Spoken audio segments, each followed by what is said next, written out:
Assalamualaikum warahmatullahi taala wabarakatuh. Selamat sejahtera. Tuan-tuan, tolong share, tolong like, tolong subscribe. Syed Saddiq mengatakan hari ini, saya undur sebagai Presiden Muda. Syed Saddiq dapati bersalah di atas 4 pertuduhan berkaitan penyelewengan, mengatakan dia akan berundur sebagai Presiden Muda. Dia berkata jawatan itu kini disandang oleh bekas Timbalan Muda Amirah Aisyah yang juga adalah Adun Puteri Wangsa. Ada orang kata, habis itu kenapa Zahid tak pergi berundur diri daripada jawatan Presiden? Sebab dia tidak dapati bersalah lagi. Kenapa dia nak mengundurkan diri? Syed Saddiq, sewaktu dia didakwa hari itu, kenapa dia tidak mengundurkan diri sebagai jawatan Presiden Muda?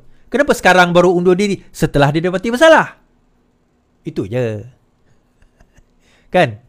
So, Zahid tak ada dapati bersalah. Kesnya digugurkan. Representasinya dia terima. Kita nak kata macam mana? Contoh dia orang kata, habis Zahid bersalah ke, saya tanya.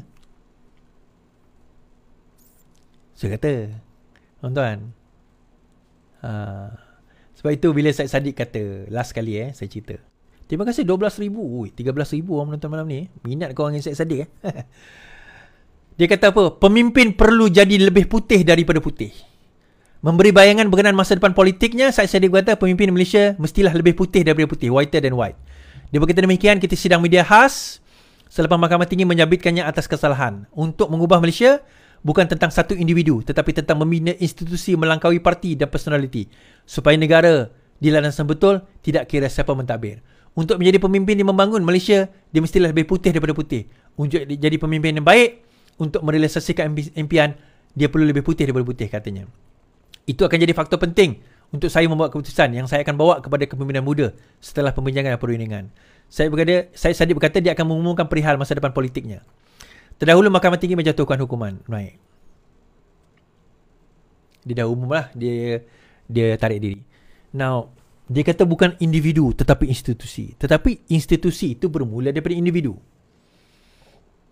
Whiter than white. Dia sendiri tahu apa yang dia lakukan. Tuan-tuan, ada benda yang saya tak ceritakan dalam live berkenaan dengan kes Syed Saddiq ni. Kalau ada masa siapa jumpa saya tengah-tengah kopi-kopi, saya cerita.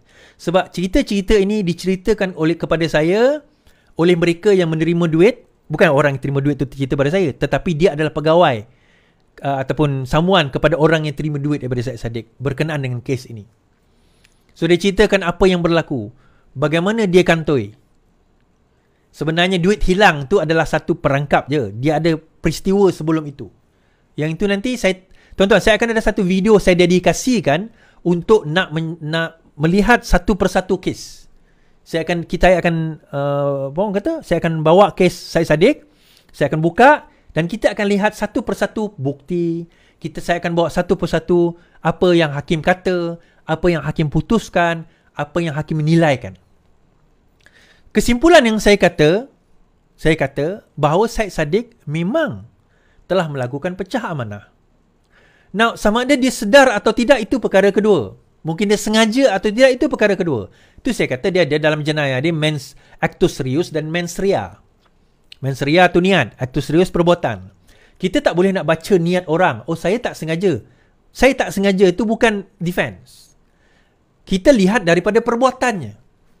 So, perbuatan itu sendiri, saya tak tahu ini satu kesalahan. Perbuatan itu sendiri boleh menjadi satu kesalahan, boleh menjadi makna kepada niat apabila perbuatan itu dilakukan sedemikian.